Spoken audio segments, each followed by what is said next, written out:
Kitab Nabi Yesaya.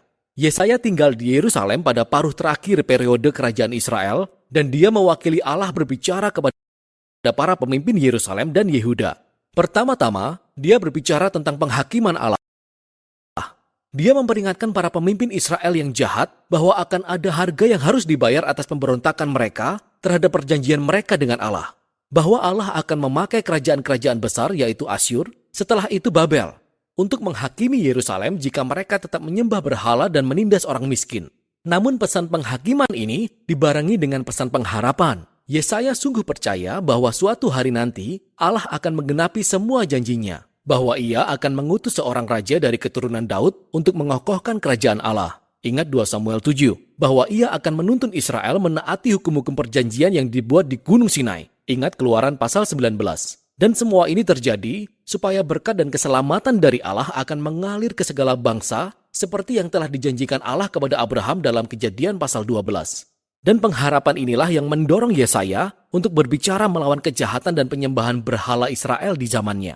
Nah, desain sastra kitab ini cukup rumit, tetapi ada satu cara mudah untuk melihat bagaimana semuanya berpautan.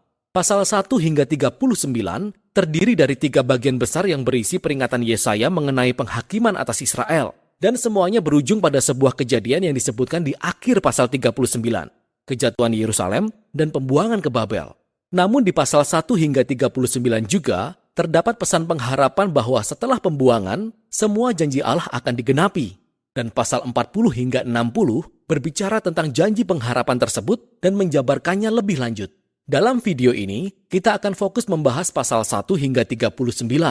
Bagian besar pertama berfokus pada penglihatan Yesaya mengenai penghakiman dan harapan bagi Yerusalem. Dan itu dimulai saat Yesaya mendakwa para pemimpin Yerusalem yang berontak terhadap perjanjian dengan Allah, menyembah berhala, dan berlaku tidak adil. Maka Allah berfirman, ia akan menghakimi kota tersebut dengan mengirim bangsa-bangsa untuk menaklukkan Israel. Yesaya berkata bahwa ini akan seperti api pemurnian yang membakar habis semua yang tidak berguna di Israel, untuk menciptakan Yerusalem baru yang dihuni oleh sisa orang Israel yang telah bertobat dan kembali kepada Allah. Dan Yesaya berkata bahwa pada saat itulah kerajaan Allah akan datang, dan semua bangsa akan datang di bait Allah di Yerusalem dan menemukan keadilan Allah, yang membawa era kedamaian dan harmoni universal.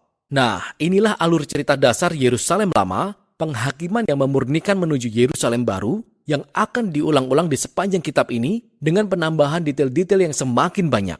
Jadi, di tengah-tengah bagian ini ada penglihatan hebat Yesaya di mana Tuhan duduk di